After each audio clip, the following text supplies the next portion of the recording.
Welcome again. This is Friday Drinks and Sahwira Market Place, and we're talking to as many people as possible. This is day 4, and it's been very interesting. And in the studio, in the marketplace, we've got the local councillor who's here, Daniel. Lovely to be here. Thank you so much for inviting me along. Yeah, thank you very much for joining us, and especially for the opening yesterday. That was beautiful having you around.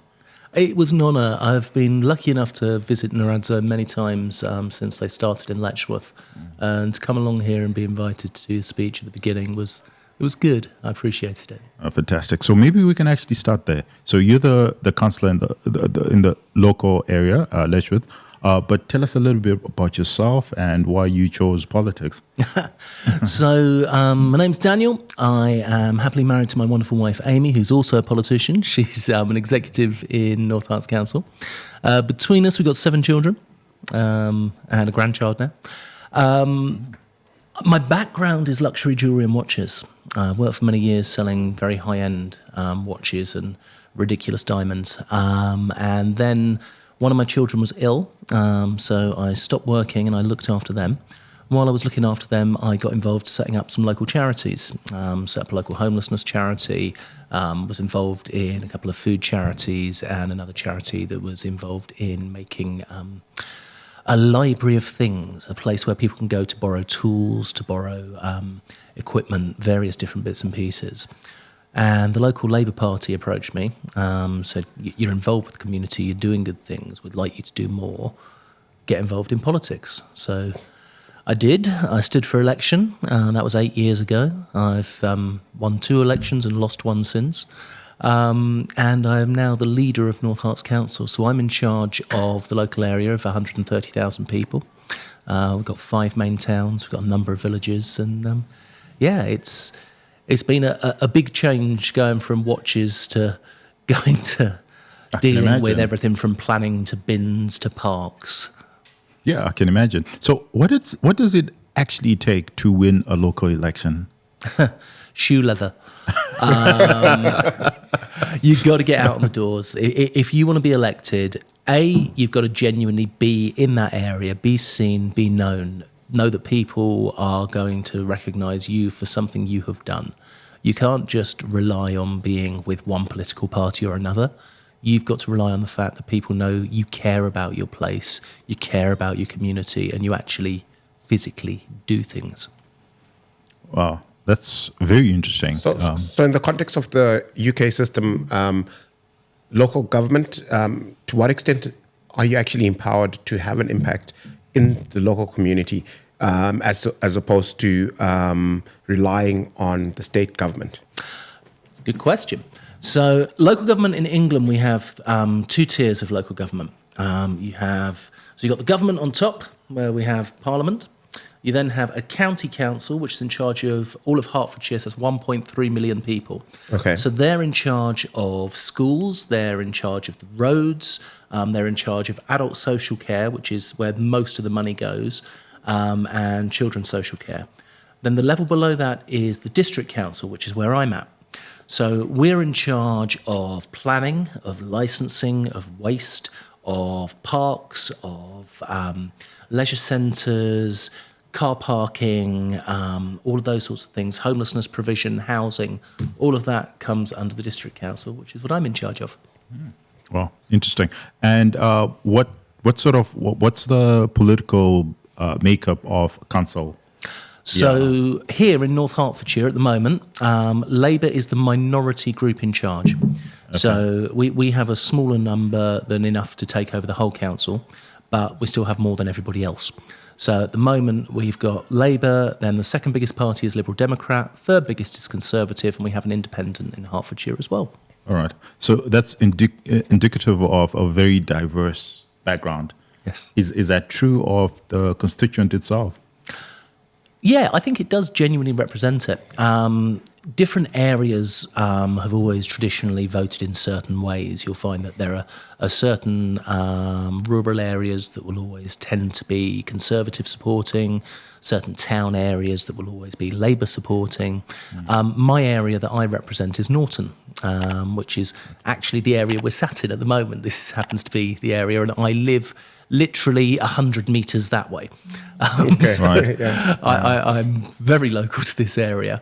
And my area has gone from blue to yellow to red. It bounced between different political leanings.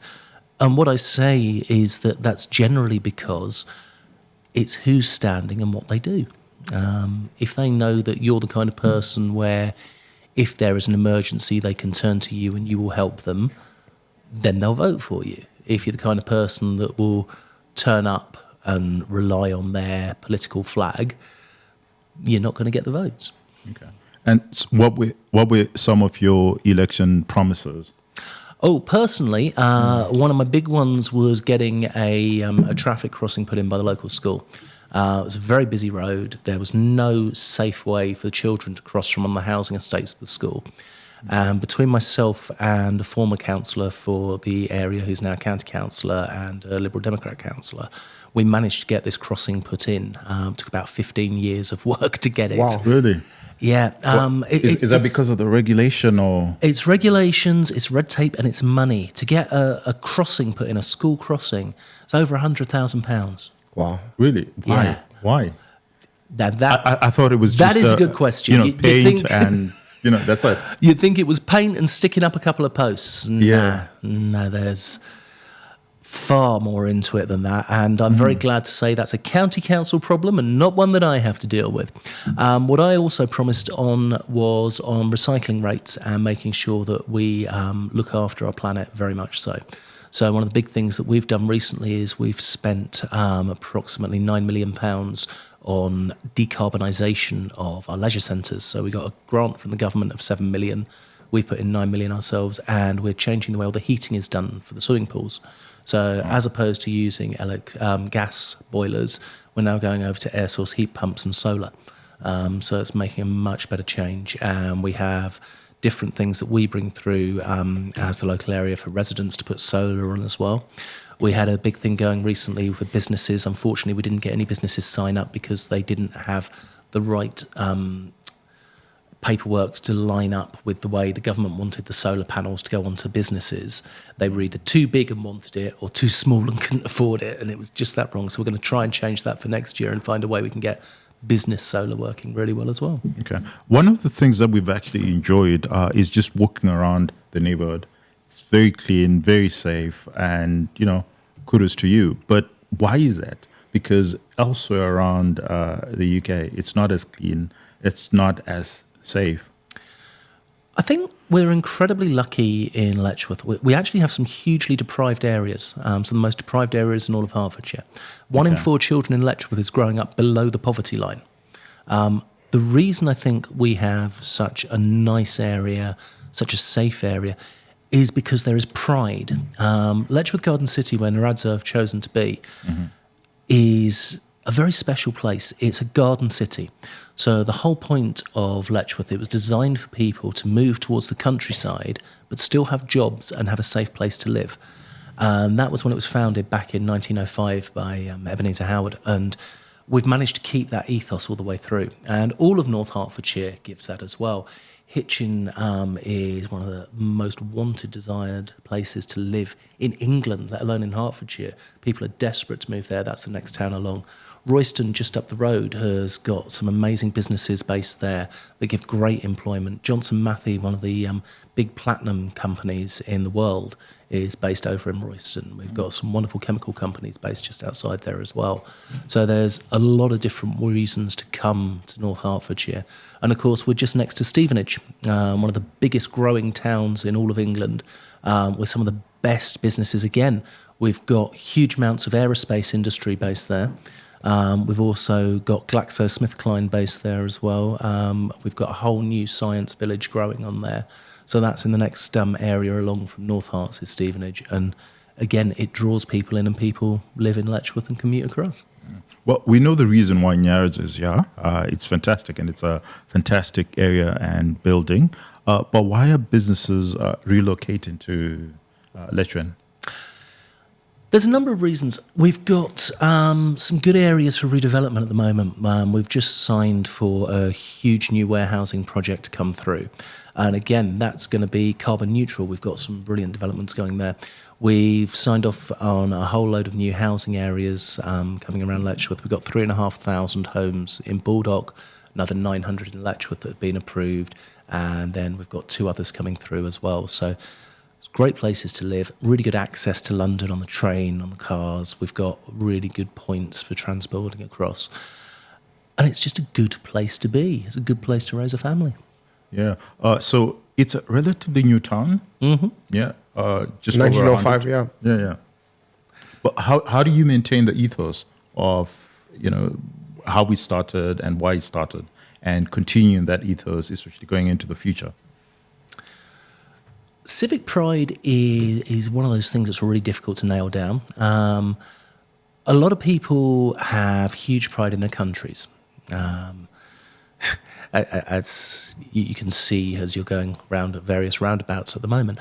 When it comes to areas like Letchworth, areas like North Hertfordshire, people recognise it as somewhere they want to be. And I think that's what really helps.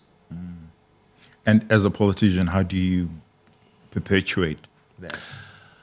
Comms, making people proud of where they are by showing them what they've got, showing them how it can go through. And history, remembering how this place was founded and what was done. Now, our different towns have different elements of history. Royston, up the road, they've got caves that date back to the 1600s. They've got a huge history to do with politics as well. They had a court, an actual equivalent of Parliament, sit in Royston back in the 1500s, I believe it was, and I'm sure someone from Royston's going to tell me off for that later and say I've got it wrong. Hitchin's history dates back to its market town. It's got lots of basis around the priory that was there. Letchworth's history is newer. It was based around the Garden City principles, and Letchworth has been copied all over the world. There are towns in Vietnam, towns in Japan that have been based around the way Letchworth was laid out and the idea of having somewhere where you can live and work in the same place. And how diverse is the area in terms of just demographics and... Pretty much the same as national average. We've got different groups of people in different areas. So Hitchin has got a huge Jamaican community. I'm working closely with them at the moment after the devastating hurricane that's gone through. There's been so much damage to Black River, which is an area I visited earlier this year, and where we've got a lot of people in Hertfordshire that are from the Black River area. Okay. We've got a lot of people from Hong Kong that live in the area as well. There's a lovely private girls' school in Letchworth, St Francis. It's always been popular with people from Hong Kong. And since there was the big political changes there when it was handed back to China, we've had a lot of people move over from Hong Kong to Hitchin. And currently we've got a lot of Turkish people moving to the area. They've established some brilliant local businesses, really getting involved with the area. They've got a great new supermarket. They've taken advantage of the fact that a local business shut down and left a huge retail space right in the middle of town. They've jumped on that, and they are bringing more footfall to the town. They're bringing people in, and it's great to see. Yeah. We've actually sampled a couple of the Turkish restaurants. Yeah, fantastic food. Yeah, the food, everything. Service is great. Yeah. But we tend to see that it's a much older society.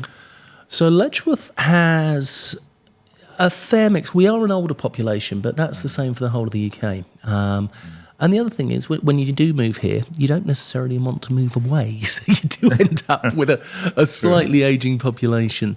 That's a good way to describe it. You do see a lot of older people, but you also see a lot of families. So Letchworth, if we're sticking on that, is quite unusual because 25% of the people that live in Letchworth work in Letchworth. And that's actually quite a large number. Generally in the commuter belt where we are, you'd have people mainly going up to Cambridge, down to London. So to have 25% of people working in the town they live is unusual.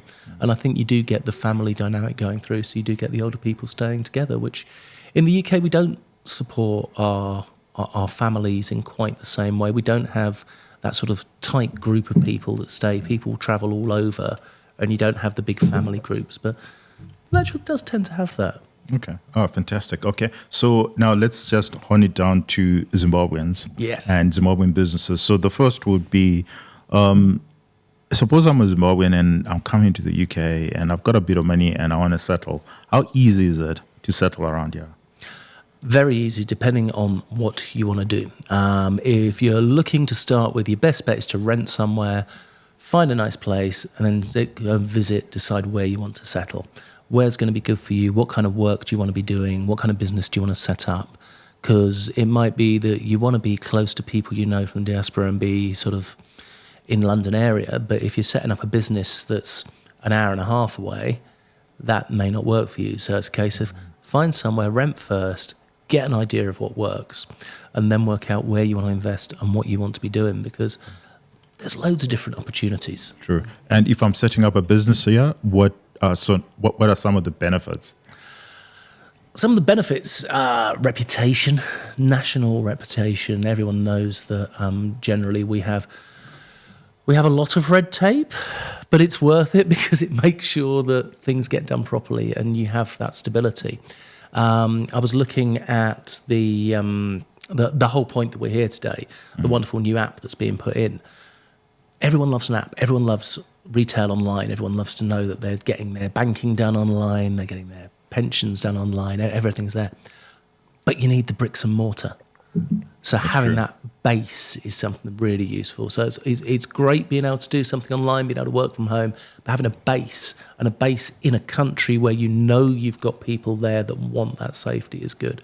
So setting up a business in the UK, yeah, there's a lot of paperwork and tape, but there's also a lot of stability as well. Yeah. What are your thoughts? Would you set up a business around here? Yeah, I like Letchworth. And I noticed there's. I thought you preferred Hitchens. Well, that's where we're staying, and it's got a different, more laid-back, relaxed vibe. I think I would, if I worked in Letchworth, I'd want to stay in Hitchens. I get that. I mean, I'm biased. I love it. I'm working in Hitchin tonight. I'm DJing in Hitchin tonight. Hitchin's got the better nightlife. Okay, so any recommendations? Oh yeah, a ton. So obviously, you want to go and see the best DJ in North Hertfordshire tonight, which would be at the George. Food-wise, there's some amazing restaurants around here. There's great places to relax and go out. Mi Barrio is an absolutely great southern tapas restaurant.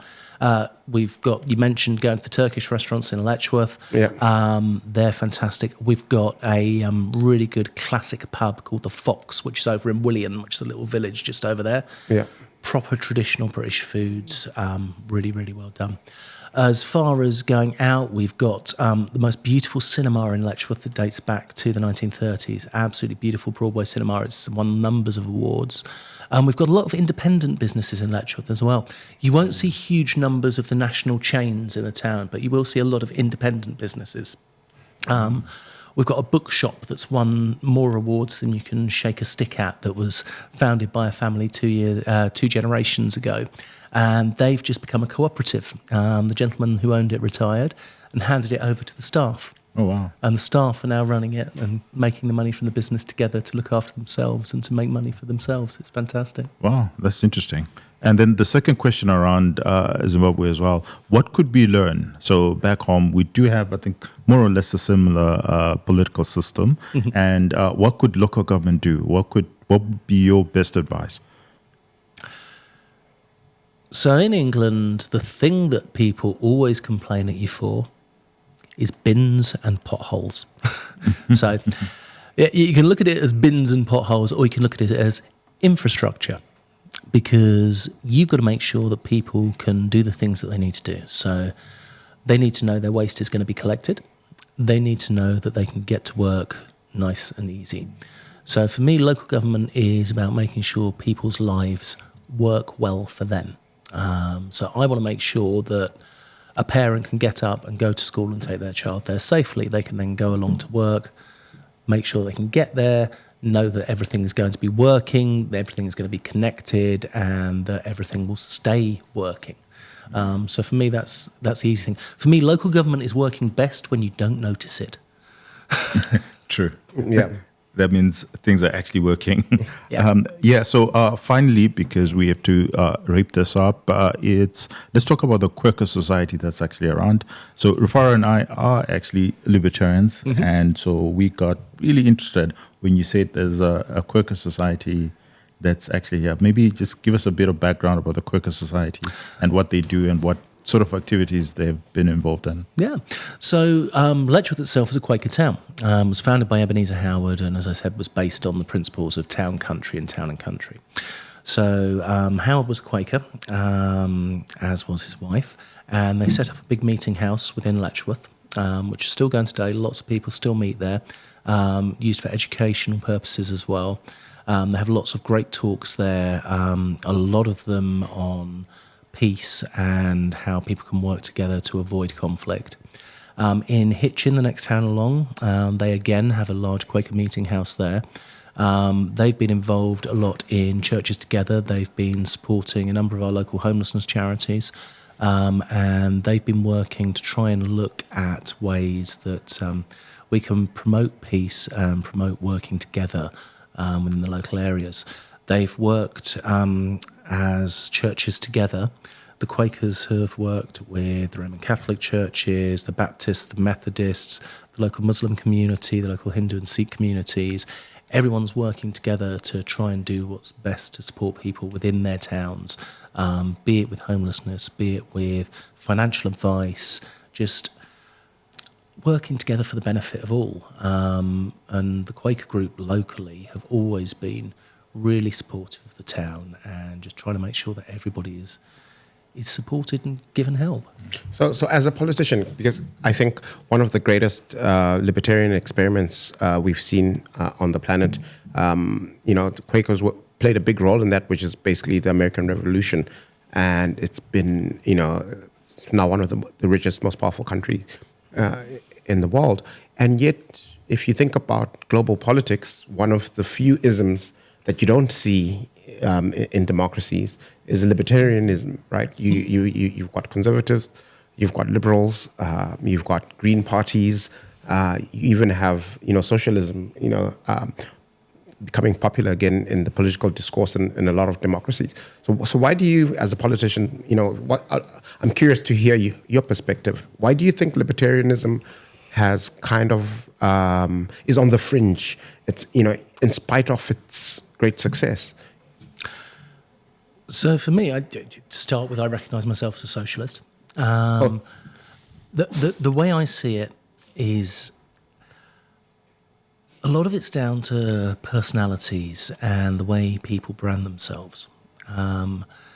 You have assumptions based around words like socialist, words like conservative. And you're right, there was that huge change back in history with the revolution. But what has happened since? There hasn't been a person that stands up and says, this is what I stand for, this is what I do. I think the problem we've got now, and it's the same in politics, it's all about having a strong personality and a strong speech behind you. And you can end up getting elected just on a voice, not on a stand. If we look at America at the moment and we look at their current president, I don't think you could argue that he is a politically savvy person. I don't think you can argue that he has built himself up on the politics of his party. He's built himself up on the personality of himself, has then put himself in that party and got himself elected. Now, if you can find someone that can be that voice and stand up, then that's the way you can get it recognised again, in my opinion. Yeah, I think that's a very important opinion, especially coming from you, because I think that even in the political thought, there's always this idea of demagoguery actually has its place. And unfortunately, it's not good enough to just have a good theory. You need somebody who then can sell that theory and sell it very well. And unfortunately, we live in a world where demagoguery without the theory wins elections. So, yeah, we'll see where it will take us. But on that note, thank you very much, Councillor, for joining us. Thank you very much for opening the Sahwira Market Place, and thank you very much for supporting the local businesses. I think that, you know, back home in Zimbabwe, where most of our audience are watching, and also in the diaspora, they've learnt a thing or two. Thank you ever so much for having me on. It's an honour to be on Friday Drinks, and if ever anybody from Zim is interested in investing or finding out more, go onto the North Hertfordshire Council page. You'll find pictures of our different councillors. Let us know what your interests are and we can give you advice and guidance. Fantastic. Awesome. Cheers.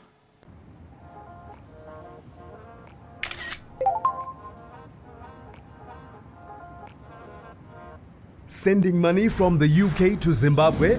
Look no further. Introducing Sahwira Money, your gateway to seamless money transfers. You can collect at Sahwira Money Transfer Agency offices at selected Nyaradzo branches. With Sahwira, it's quick, easy, done.